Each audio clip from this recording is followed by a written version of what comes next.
Bonjour à toutes et à tous, je suis ravi de vous retrouver pour ce nouvel épisode avec Grégory de nakan.ch. Peut-être vous avez dernièrement réalisé un test d'effort de course à pied en laboratoire, ou peut-être vous hésitez à en faire un prochainement. Réaliser le test, c'est facile. Interpréter les données pour vous aider à progresser, c'est une toute autre paire de manches. Vous avez certainement vu que votre montre vous propose des programmes d'entraînement pour courir votre premier 10 km, ou encore votre premier semi-marathon, ou bien, la cerise sur le gâteau, votre premier marathon. Mais comment est-ce possible qu'une si petite chose arrive à nous concocter un plan sur mesure ? Eh bien, une partie des données permettant de fournir ces plans d'entraînement personnalisés, je mets les guillemets, proviennent d'algorithmes développés à l'aide des informations d'entraînement de millions de personnes dans le monde. Sur Internet, vous trouverez des plans d'entraînement à foison et très souvent, ils sont gratuits. Ce qui a de la valeur dans ces programmes, c'est l'ajustement des paramètres selon nos caractéristiques propres. Dans cet épisode, nous revenons avec mon invité sur les éléments clés qui vous permettront de progresser une fois votre test d'effort réalisé. Je vous souhaite une très belle écoute. Bienvenue dans Au-delà du mur, le podcast pour tous les passionnés de course, qu'il s'agisse de bitume, de nature ou de piste. Que vous soyez débutant ou coureur aguerri, nous explorons ensemble la préparation physique et mentale, la nutrition et la santé pour vous aider à atteindre vos objectifs. Si vous cherchez des conseils pratiques, des témoignages inspirants et des discussions captivantes, vous êtes au bon endroit. Préparez-vous, votre voyage au-delà du mur commence ici. Mon cher Greg, bonjour. Salut Hugo, Ça va ? ça va depuis la dernière fois? Ouais, ça va super bien. Je suis ravi de te retrouver pour ce nouvel épisode de podcast. Donc toi, tu es monsieur nakan.ch, donc testeur ultime d'équipement de sport, donc course à pied, triathlon. Ouais. Tu t'es lancé en 2010 avec un blog. Oui. Et puis, il est rythmé par quoi ton quotidien ? Il est rythmé par mon boulot, il est rythmé par les tests que je fais pour le site, par mon entraînement parce que je suis aussi un triathlète amateur, et voilà, ça remplit déjà bien les journées. Effectivement, je comprends tout à fait. Je te remercie encore d'être là. Aujourd'hui, le but de cet épisode, c'est de parler de la partie pratique, donc paramétrage des équipements, donc de la montre de sport, une fois qu'on a fait un test d'effort. Oui. L'année passée, en octobre, je suis allé faire un test d'effort, fraîchement auréolé, badgé. Le 10 octobre, j'ai fait un test d'effort. On m'a expliqué mes zones d'entraînement. Je rentre chez moi. Je me dis, je commence l'entraînement demain. Et c'est là où les premières complications commencent. J'ai une montre hyper chère à 700 francs. Je fais partie de la communauté des gens hype qui ont une superbe montre. Mais j'ai aucune idée de comment faire pour paramétrer ma montre. Ouais, je comprends la frustration. Et je commence par quoi, du coup ? Alors, il y a beaucoup de choses dont on peut parler, peut-être même avant de faire ton test d'effort. Qu'est-ce qui t'a décidé d'aller faire un test d'effort ? Et puis, qu'est-ce que tu as fait comme test d'effort ? Course à pied, vélo, autre chose. Quel palier est-ce que les personnes qui ont fait le test d'effort ont utilisé ? Je vois que tu as à peu près les mêmes graphiques que certains de mes rapports de test de sport. Donc j'ai l'impression que t'es allé voir Apolline et Elisa de VO2 Sport. C'est ça. Donc je vois à peu près les données que tu as pu obtenir, mais déjà avant d'aller faire ton test d'effort, qu'est-ce qui t'a motivé et puis quel type de protocole est-ce que tu as suivi ou est-ce qu'elles t'ont proposé chez VO2 Sport? Alors moi j'ai fait un test d'effort parce que ça faisait quasiment une année, je dirais j'étais en rémission d'une blessure à la cuisse. Donc c'était l'occasion pour moi de savoir où est-ce que je me situais avant d'attaquer une préparation pour Sierzinal, donc qui aura lieu cette année le 10 août. Donc là on est mi-juillet, on est à peu près un mois de la course. Donc j'ai fait le test d'effort en octobre 2023. Et puis quand mon physio m'a dit c'est bon, tu peux y aller, tu peux commencer à charger, je me suis dit il faut que je mesure l'étendue des dégâts. Et puis en recherchant justement qui était en mesure de réaliser des tests d'effort et après avoir réalisé un certain nombre de formations chez Suisse Olympique, j'ai cherché qui c'est qui pouvait me faire un test d'effort, donc test max, sur le tapis de course à pied. Et puis je suis tombé tout naturellement sur VO2 Sport et j'ai pris contact justement pour réaliser mon test. Très bien. Donc du coup un test en course à pied et puis du coup par palier sur le tapis de course, c'est vraiment un test assez classique. Et puis là effectivement, je pense que tu t'es rendu compte que tu obtiens des infos que tu comprends et d'autres que tu comprends pas du tout sur le test d'effort. Absolument. En général, on dit aux gens je vais faire un test d'effort, ils vont se dire ah, cool, je vais connaître ma VO2 max. C'est un peu ça. C'est un peu ça. La VO2 max, en fait, elle ne sert pas à grand chose dans notre quotidien de sportif. On est d'accord. Tu vas pas te dire maintenant je vais m'entraîner à X% de VO2 max ou voilà, c'est pas quelque chose qu'on utilise. Et en général, c'est des données beaucoup plus basiques qui vont nous être beaucoup plus utiles dans notre test d'effort.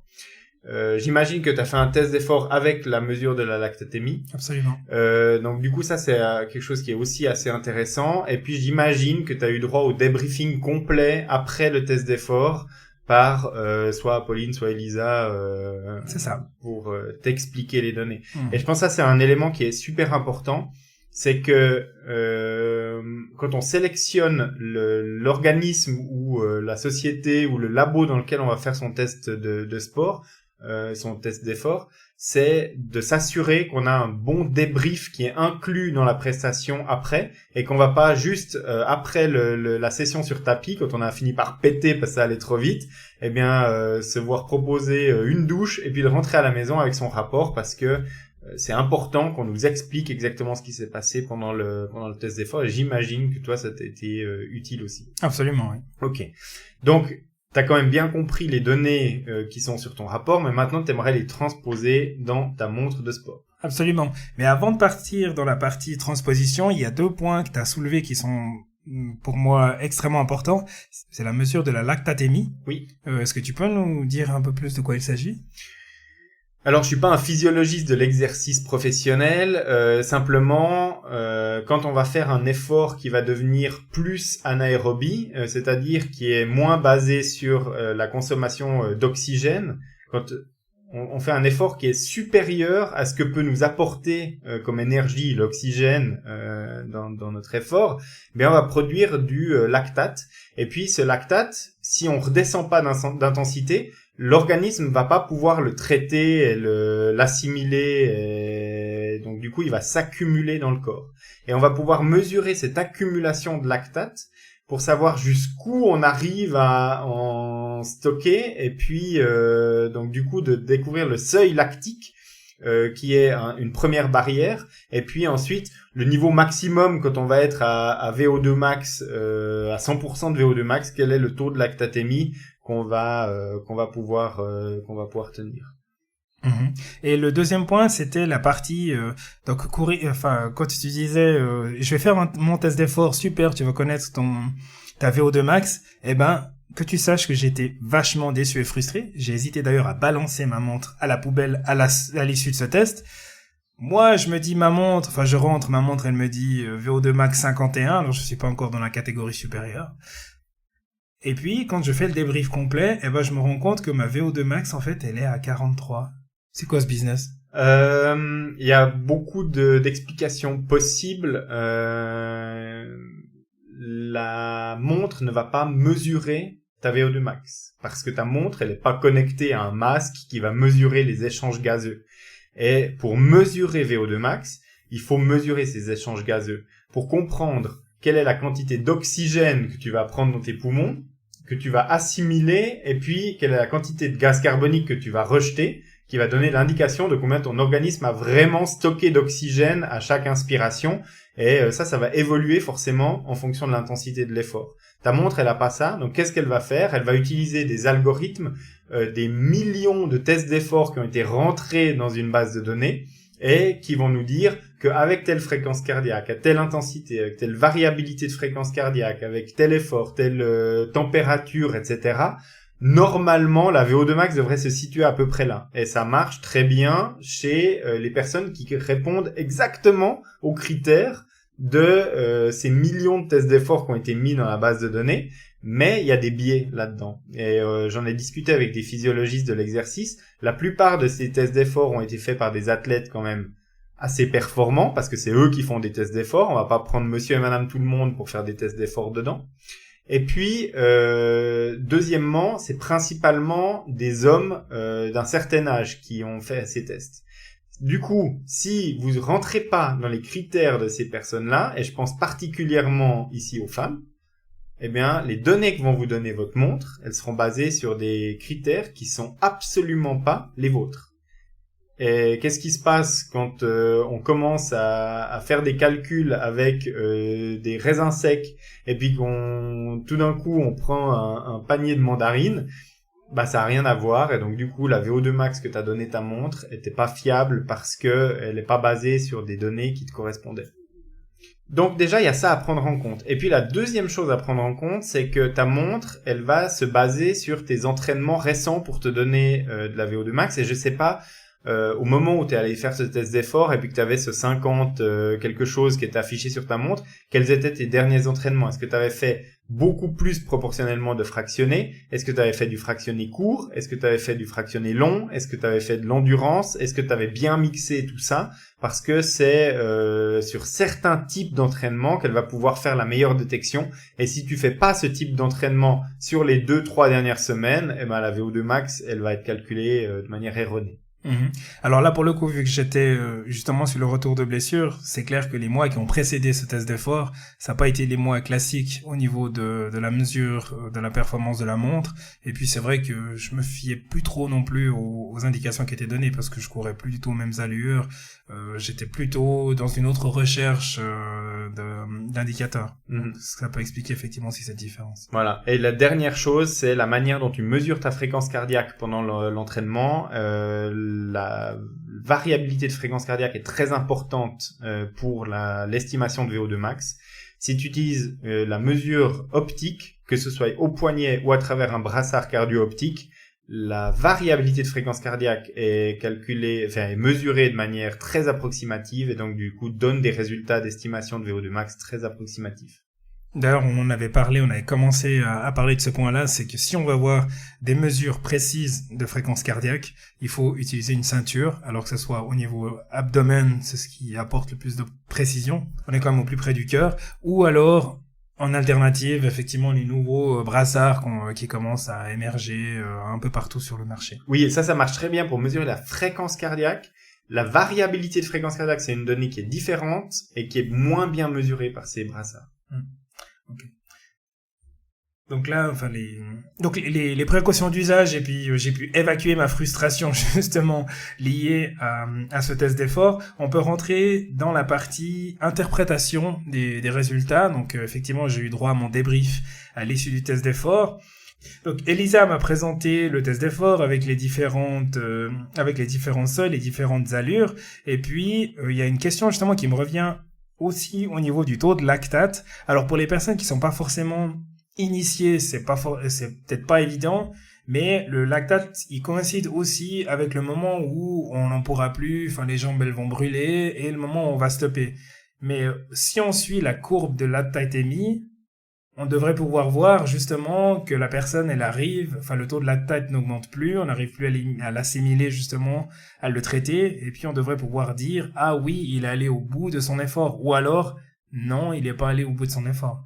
Alors, encore une fois, je suis pas physiologiste de l'exercice et je suis pas un professionnel du domaine. Je vais te répéter quelque chose que m'a dit un physiologiste de l'exercice et un professionnel du domaine dans un des épisodes de mon propre podcast. C'est qu'il n'y a pas de corrélation directe entre la montée de la lactatémie et le fait que tu en puisses plus. Il y a une corrélation indirecte, c'est-à-dire que pendant des années, les scientifiques se sont rendus compte que la lactatémie montait parce que l'effort monte, et puis que tout à coup, à un certain seuil, on s'arrête. Et c'est pas à cause de la lactatémie que tu t'arrêtes, c'est juste parce que t'es épuisé et que naturellement à ce moment-là, ta lactatémie elle est haute. Mais il n'y a pas de corrélation directe avec le fait que ton organisme il ne puisse plus gérer le lactate. C'est une résultante du fait que tu es allé au maximum de tes capacités d'effort, mais c'est pas un indicateur en soi. Si je mesurais que la lactatémie chez toi, mais pas les autres paramètres, je pourrais pas forcément prédire de manière fiable quand tu vas arriver à maximum. Par contre, si tu me dis ma VO2 max, elle est de 46,3 et puis que je te vois faire un test d'effort complet, que je vois tes échanges gazeux, je peux dire à ce moment-là, il va arriver à 100% de VO2 max, ça va plus durer très longtemps son test. mais je vais pas pouvoir le dire avec les données de lactatémie. C'est hyper intéressant cette nuance. Faudrait que tu me donnes le contact de ce physiologiste. Donc, elle me donne plein d'explications. Donc, Elisa me donne plein d'explications à l'issue de mon test d'effort. Je suis hyper content, hyper motivé. J'ai envie de tout casser. Je me dis, nickel, demain, je débute l'entraînement. Je me retrouve à la maison le soir et puis j'ai envie d'expliquer à ma femme le test d'effort que j'ai fait chez VO2 Sport. Comment ça se passe? Donc, je vois qu'il y a des paliers. Comment est-ce qu'on fait pour définir ces paliers? Il y a énormément de données dans ton rapport de test d'effort, comme la plupart des tests d'effort que tu vas aller faire. Il y a 3 informations, à mon avis, qui vont être particulièrement utiles pour la suite de ton entraînement. Et il y a quelques informations qui vont être utiles si tu vas faire des tests d'effort régulièrement dans ta carrière de sportif. La VO2 max, évidemment, elle sera utile pour un seul but, c'est comparer ton niveau de performance d'un test d'effort à l'autre. C'est également un indicateur que les propriétaires de montres de sport vont utiliser pour suivre leur progression de leur entraînement, parce que c'est l'indicateur qui va évoluer en fonction de leur progression. C'est un indicateur qui évolue lentement, qui évolue peu, et puis qui a un facteur lié à l'âge. Donc du coup, à un moment, on va plafonner, puis pas réussir forcément à beaucoup améliorer cet indicateur. Donc ça, c'est vraiment un indicateur sur le temps long. Tu vas avoir un autre indicateur qui va être beaucoup plus intéressant. Sur le test de VO2 Sport, en l'occurrence, il est indiqué sous forme de SV2 et c'est ce qu'on appelle communément en course à pied le seuil. En réalité 2, hein, SV1 ça veut dire seuil ventilatoire 1 et SV2 ça veut dire seuil ventilatoire 2. Si tu n'en retenir qu'un, tu retiens le 2 et c'est ce qu'on appelle le seuil. Donc là, tu as une vitesse en km/h, tu as une allure en minutes par kilomètre, tu as une fréquence cardiaque et puis tu as une valeur de VO2. Bon, la valeur de VO2, on laisse de côté parce que ça nous intéresse pas vraiment. Les 3 autres valeurs sont assez intéressantes parce que c'est tes valeurs de seuil en allure, équivalent en vitesse, donc ça c'est corrélé, et puis en fréquence cardiaque. Donc ça c'est vraiment des données que tu vas pouvoir utiliser tous les jours pour calibrer tes entraînements en fonction de l'intensité que tu veux mettre. Il y a un autre paramètre très intéressant qui est mesuré en général à la toute fin de ton test d'effort, c'est ta fréquence cardiaque maximale, qui va te permettre de déterminer tes zones de fréquence cardiaque avec l'aide du seuil ventilatoire 2. Donc voilà, c'est les informations principales que tu dois isoler sur la première partie de ton test. Donc là, si je prends la feuille que tu vas proposer à tes auditeurs, c'est tout en haut dans valeurs clés. C'est les valeurs de SV2 et puis la fréquence cardiaque avec dans la ligne max qui va te donner ta fréquence cardiaque max. Et il y a ensuite en dessous, parce que VO2 Sport, ils sont sympas, ils ont déjà fait les calculs pour tes zones en se basant sur ces informations-là. Et donc du coup, tu as le code couleur des 5 zones en vitesse, en allure et en fréquence cardiaque. Génial. Donc dès que j'ai ces informations-là, alors je sais, j'ai la performance de mon test. Comment est-ce que je matérialise ça sur ma montre de sport? Alors en général, ta montre de sport, elle propose de configurer également ces zones. Ça va dépendre de la marque et du modèle de ta montre de sport. Tu vas devoir le faire soit sur la montre directement, soit dans la plateforme connectée de ta montre. Et tu vas pouvoir renseigner ces indicateurs. Donc en l'occurrence ici, tu vas pouvoir renseigner les zones de fréquence cardiaque, les zones d'allure. Et avec ces informations-là, la plupart des montres maintenant proposent plusieurs méthodes de définition des zones. Là, tu es clairement sur une définition de zone basée sur la fréquence cardiaque maximale. On a également des zones qu'on peut calculer sur la fréquence cardiaque de réserve ou d'autres méthodes de calcul, mais là, on est clairement sur une mesure FC max. Donc, ce que tu peux faire, c'est tout simplement mettre ta fréquence cardiaque maximale et lui, il va te calculer automatiquement les zones et tu vérifies juste que ça correspond à ce que tu as donné VO2 Sport. La plupart du temps, les algorithmes des montres sont assez proches pour calculer les zones par rapport à ce que tu as donné à Pauline et Elisa sur ta feuille. Et du coup, ça va te permettre d'avoir, quand tu fais ton entraînement avec ta montre, d'une part, en temps réel, une indication de zone dans laquelle tu te trouves cohérente par rapport à ton test d'effort. Donc quand ta montre te dit par exemple que tu es en zone 3, tu seras vraiment en endurance intensive, et quand tu vas passer en zone 4, tu seras vraiment en seuil. Alors que si tu laisses les zones par défaut de ta montre, il va utiliser comme fréquence cardiaque maximale 220 moins ton âge. si t'as rempli ton âge correctement déjà dans ton profil sportif. Maintenant, on peut faire un petit jeu. Tu prends ta fréquence cardiaque max que t'as sur ton rapport ici, et puis d'un autre côté, tu calcules, Hugo, 220 moins ton âge. Et puis tu nous dis si ça correspond ou pas. Alors, étonnamment, ça correspond quand même assez, parce que 220 moins mon âge, alors je vais sur mes 40 ans, ça serait 180, et puis lors de ce test-là, où justement j'avais pas plus l'habitude de me remettre dans le rouge, je me cherche des excuses, hein. J'ai atteint 177 de FC max, donc j'ai pas réussi à dépasser ce seuil. Ok, donc toi t'es même un petit peu en dessous. Ouais. Donc si ça intéresse certains de tes auditeurs, je peux te passer un de mes rapports de test parce que moi je suis le contre-exemple de tout ça. Donc j'avais 35 ans, si je fais 220 moins 35, ça fait 185 et ma fréquence cardiaque maximale mesurée pendant ce test d'effort, c'est 204. Ça fait une belle palette de différences. J'aimerais bien, au moment de ce test, avoir eu 16 ans. Malheureusement, j'en avais quand même 35. Donc, ça marche pas chez tout le monde. Et si j'avais laissé ma montre calculer mes zones de fréquence cardiaque sur la base de mon profil, elle aurait fait les zones en fonction d'une zone de 185. Si je regarde mes zones, à 185 battements par minute, je suis en endurance intensive. Alors que en réalité je serais d'après ma montre déjà en zone 5.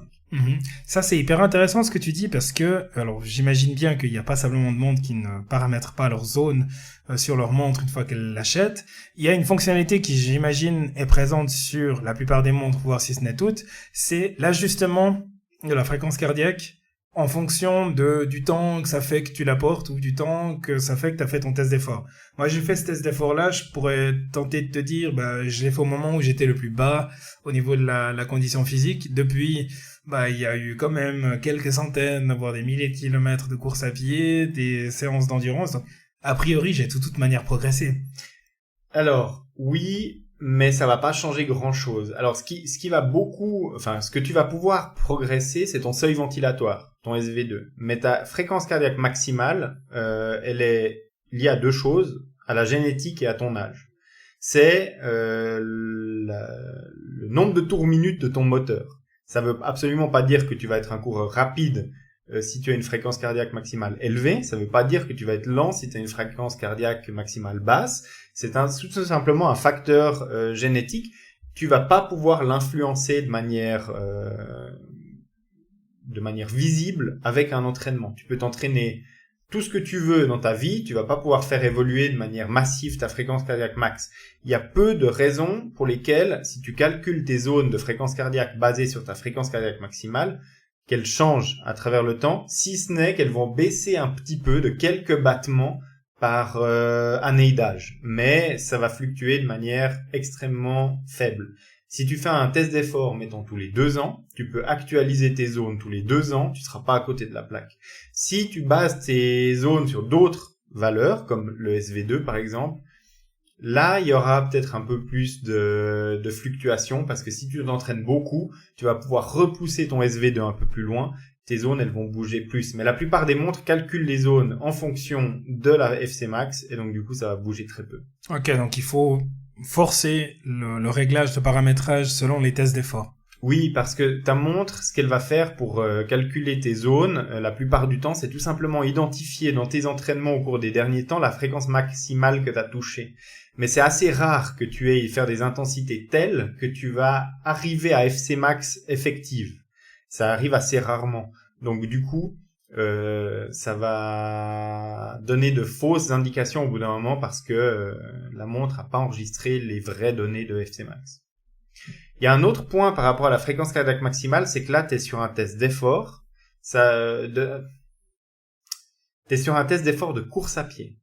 Et ça va te donner des zones pour la course à pied. C'est pas transposable dans d'autres sports. La course à pied, ça va utiliser énormément les muscles des jambes, ça va utiliser le gainage du haut du corps, mais contrairement au ski de fond par exemple, où tu vas vraiment encore utiliser les bras en plus des jambes, ou le cyclisme où tu vas utiliser beaucoup moins le haut du corps, la sollicitation sera pas la même, ta FC max ne sera pas valide pour un sport autre que la course à pied. Ces zones-là, tu peux pas les transposer un pour un dans, par exemple, un profil de cyclisme. Donc si t'es un triathlète, il faudrait que tu fasses les tests d'effort. Alors sur la natation, j'imagine que ça n'existe pas. Sur la natation, tu vas pas le faire ton test d'effort parce que tu utilises peu les zones de fréquence cardiaque pendant que tu nages. Déjà parce que c'est pas du tout pratique de mesurer la fréquence cardiaque dans un bassin. D'autre part parce que t'as pas vraiment le temps de te consacrer à regarder ta fréquence cardiaque ou tes zones sur ta montre. Donc tu vas utiliser quasiment que les allures en natation. Par contre, en cyclisme, ça vaut la peine soit de faire un protocole soi-même pour juste déterminer sa FC max en cyclisme, soit faire un test d'effort complet. Toi qui as justement cette expérience de matériel, enfin de tests de matériel, est-ce que tu as aussi fait les tests d'effort, enfin fait la comparaison terrain et matériel? Donc je m'explique, tu as fait peut-être un test Cooper pour voir la VMA, calculer la VO2 max. Alors on a calculé, enfin on a démontré le côté empirique de ce genre de formule-là, mais est-ce que tu as comparé justement l'équipement et les tests sur le terrain? Il y a énormément de différences qui sont liées à beaucoup de choses. Tu peux faire un test d'effort de type labo sur une piste plutôt que sur un tapis de course. Il existe des masques maintenant qui sont suffisamment portatifs avec des équipements suffisamment légers et peu intrusifs pour aller faire vraiment ton test d'échange gazeux sur la piste, comme toi tu l'as fait sur le tapis de course. Et puis tu peux tout à fait faire un Cooper ou un demi-Cooper sur piste et essayer de comparer les résultats. Il y a énormément de biais qui vont venir entre ton test que tu vas faire seul sur piste, où tu vas peut-être pas aller au max de toi-même tout simplement parce que tu te connais pas assez bien pour savoir gérer un effort ne serait-ce que sur 6 minutes et un demi-Cooper. Tu vas partir trop vite ou trop lentement, ça va fausser ton test. Et puis d'avoir quelqu'un d'externe qui te regarde faire un effort va te pousser à aller plus loin que si t'es seul et tu te dis ça me fait un peu mal aux pieds, je vais pas pousser un peu plus, et donc du coup ton test il sera submaximal mais pas vraiment maximal, et donc du coup c'est difficilement comparable.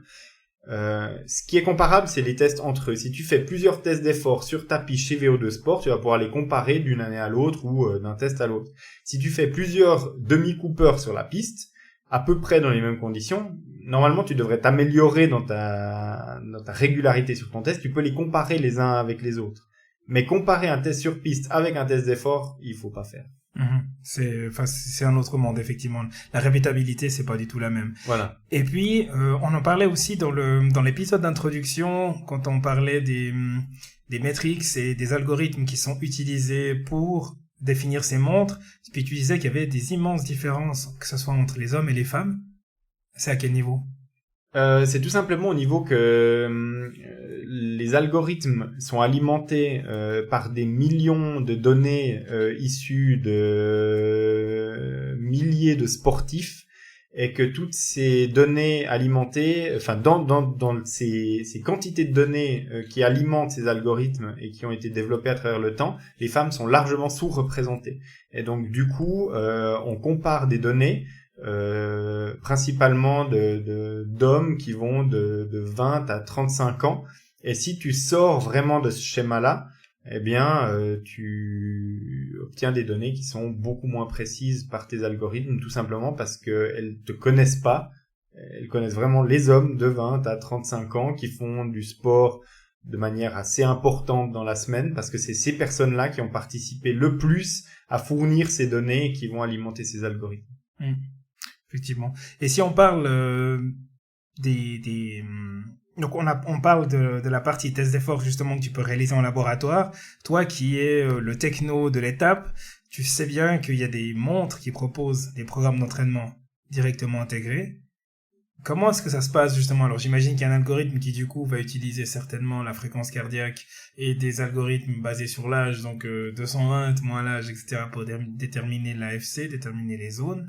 Mais en finalité, est-ce que ça fonctionne ou pas? Ça dépend ce que tu recherches. Il faut savoir que ces programmes d'entraînement, ils sont assez bêtes dans leur fonctionnement. C'est-à-dire que il y a une palette de séances spécifiques qui sont dans la boîte à outils de ces outils programmatiques. avec chacun un objectif particulier, développer l'endurance, développer l'explosivité, développer la vitesse, développer la force, enfin bref, il y a plein de petits facteurs. Et puis, par rapport aux données de ton profil, à ton historique de pratiquant et puis aux objectifs que tu lui mets, il va bouger des petits curseurs. Et il va dire, bon, bah cette personne-là, elle a comme objectif de faire ci ou ça, et donc on va augmenter la quantité de vitesse qu'il va y avoir dans son entraînement, on va diminuer la quantité d'endurance, par exemple si tu veux faire un 5 km, ou au contraire diminuer la vitesse mais augmenter l'endurance si tu veux faire un marathon. Et puis en fonction de ta fréquence cardiaque max, de ton historique, de ta sortie la plus longue dans ton profil, il va dire bon bah on va commencer la première semaine avec une sortie de 8 km, on va faire une courbe qui va aller tout droit jusqu'à la distance maximale pour un marathon qui sera peut-être de 32 km de sortie, donc on va progresser avec ça, tout en gardant à l'esprit que ces grandes marques qui proposent ce genre de choses ont aucun intérêt, en particulier pour les marques américaines, parce qu'on sait comment ça marche aux États-Unis, à envoyer au casse-pipe leurs clients. Si tu mets trop de charges d'entraînement, que les gens se blessent ou il arrive des accidents, eh ben tu vas te prendre un procès. Donc du coup, elles sont assez conservatives. C'est-à-dire qu'en charge d'entraînement, elle va définir, bon, Hugo, d'après son profil, je peux lui mettre 12 heures d'entraînement de volume maximum par semaine. Moi, je garde un petit peu mes arrières, donc on va baisser ça à 9h30, et puis je vais baser mon truc là-dessus. Donc si tu suis ce profil-là, tu vas progresser. En tout cas, si tu es un sportif amateur, et puis que c'est un de tes premiers plans d'entraînement, parce que ça va marcher, parce que scientifiquement, ça peut marcher sur beaucoup de monde. Par contre, tu vas pas avoir la progression la plus fulgurante et tu vas pas arriver à ton maximum de potentiel en suivant ce plan d'entraînement-là. Mm-hmm. Et si on revient justement, donc du coup, on a vu que pour les personnes justement qui viennent de débuter, qui sont sédentaires, donc qui débutent la course à pied, c'est quelque chose qui peut fonctionner, parce que c'est vrai que quand on débute un sport, qui plus est la course à pied, c'est extrêmement ingrat, donc il y a beaucoup de sensations et puis de signaux que nous envoie notre corps qui nous incitent à rester à la maison, qu'il faut combattre. Donc c'est vrai que ça permet de débuter. Le test d'effort, c'est quelque chose qui vient dans un second temps, qui ne vient pas forcément. Mais une fois que je me retrouve avec mon test d'effort et ces différentes zones, je sais que la théorie dit que je suis censé travailler un certain temps dans telle et telle zone. Mais comment est-ce que toi tu t'y prends pour définir ton plan d'entraînement ? Forcément, on a toujours tendance en tant que sportif, quand on s'entraîne naturellement, à être trop en zone. Et puis maintenant, il y a un paradigme qui dit il faudrait faire du 80-20. Donc 80% de son temps d'entraînement dans des zones d'intensité faible, et puis 20% de qualitatif pour de l'intensité élevée. Ça, c'est vrai pour un sportif qui a déjà un certain nombre d'heures de sport dans la semaine. Si je prends un marathonien d'élite qui s'entraîne 4 heures par jour en moyenne sur la semaine, forcément, s'il excède un certain seuil d'entraînement de très haute intensité, il va à la blessure, c'est sûr. Maintenant, si toi, tu t'entraînes 8 heures dans la semaine parce que c'est ce que tu arrives à trouver comme temps pour t'entraîner, le 80-20 n'est pas forcément applicable. Et là, il faut trouver le juste équilibre par rapport à ce que toi, tu arrives à soutenir comme entraînement fractionné, au niveau de la récupération déjà juste musculo-squelettique, parce que plus les années passent, plus la récupération est longue, et puis il faut être bien récupéré avant de retourner s'entraîner. Et c'est un équilibre que tu vas trouver, en te connaissant un peu toi-même. Donc au début, il faut essayer de respecter ce 80-20 et puis après adapter. Et puis ensuite, savoir qu'est-ce que tu recherches. Est-ce que tu recherches à augmenter ta vitesse au cas où tu vas augmenter l'intensité courte? Est-ce que tu cherches à augmenter ton endurance pour faire des courses plus longues mais à la limite du seuil, où tu vas aller sur des répétitions qui vont être au-dessus mais plus longues? Ou est-ce que tu cherches vraiment à développer ton endurance maxi, où tu vas maximiser vraiment les intensités faibles sur des longues durées? Ça dépend de l'objectif vraiment que tu vises. Donc, en gros, ce que tu es en train de dire, c'est qu'il faut absolument se faire aider par un coach, un entraîneur quand on débute la course à pied, ou alors ne serait-ce que dans la partie quand on est dans la recherche de la progression. Alors, oui, que ce soit un coach humain ou que ce soit un coach virtuel, finalement, il y a des pour et des contre des deux côtés. mais effectivement, de développer 100% soi-même son plan d'entraînement si on n'a aucune idée de comment le faire, c'est pas forcément une bonne idée non plus.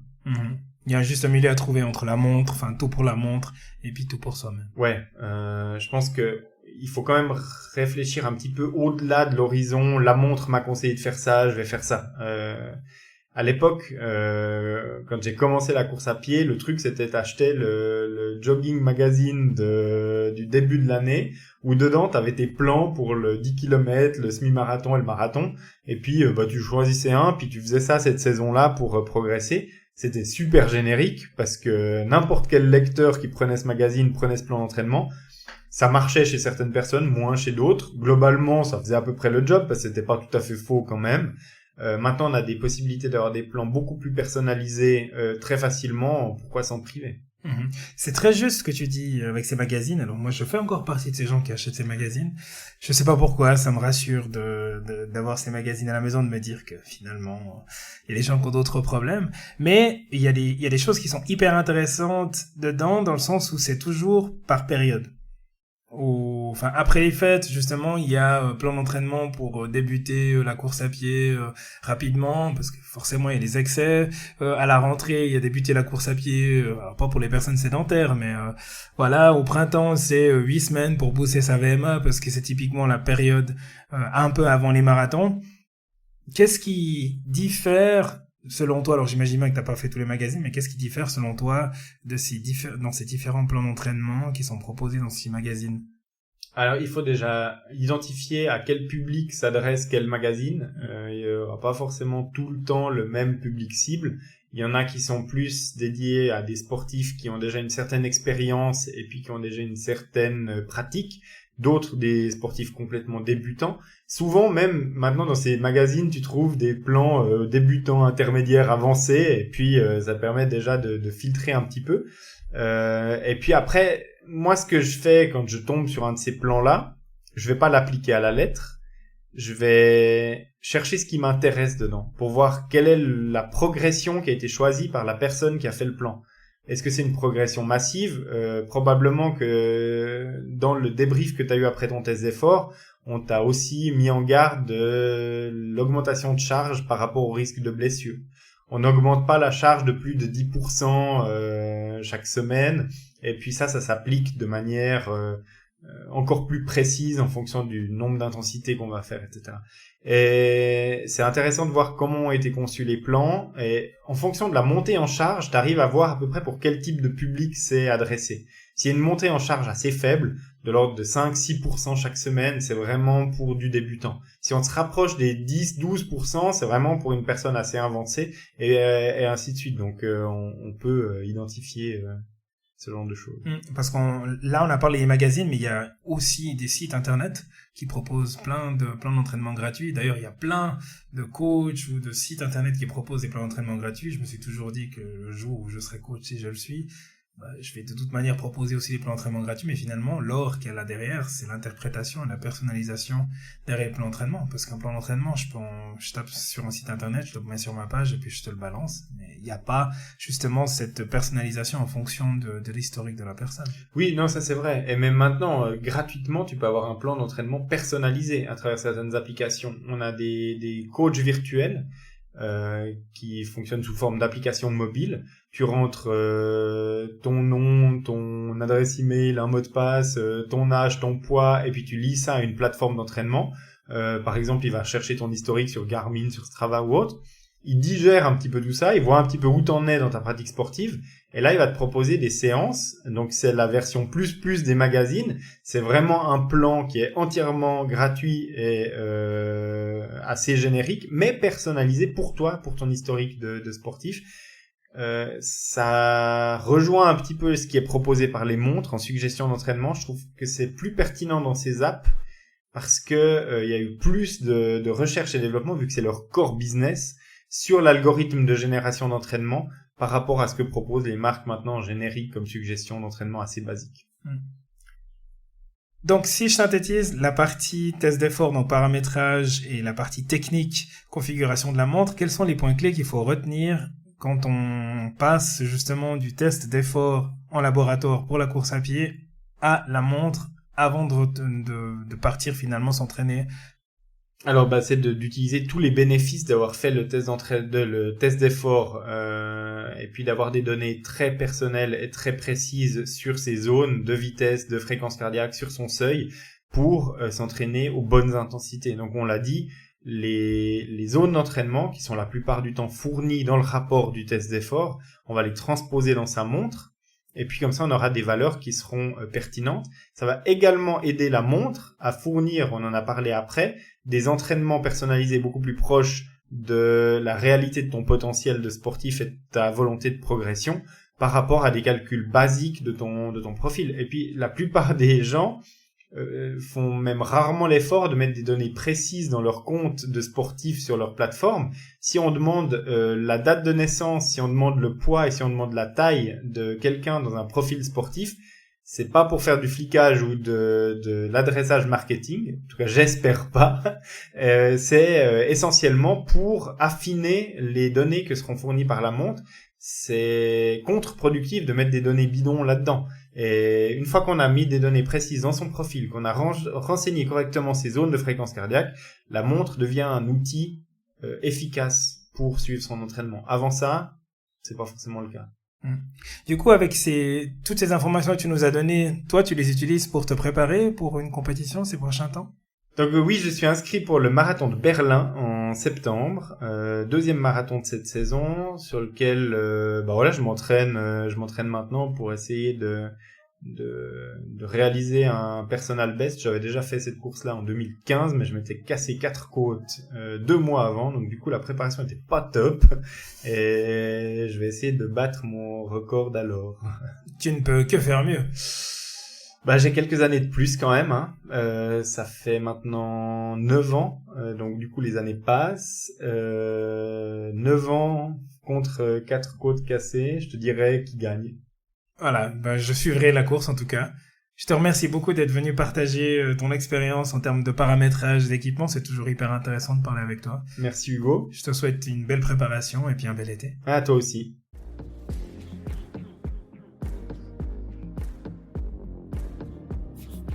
Merci d'avoir écouté cet épisode d'Au-delà du mur. Si le sujet vous a inspiré ou intrigué, n'oubliez pas de vous abonner pour ne rien manquer des prochains épisodes. Rejoignez notre communauté sur les réseaux sociaux et partagez vos réflexions avec nous. Je serai ravi d'entendre ce que vous avez pensé de cet épisode. Et si vous avez aimé, pensez à laisser un avis 5 étoiles sur votre plateforme d'écoute préférée. Ça m'aide énormément à faire grandir la communauté d'Au-delà du mur. À très bientôt pour une nouvelle exploration de l'autre côté du mur. Jusque-là, continuez à questionner, à explorer et à repousser vos limites.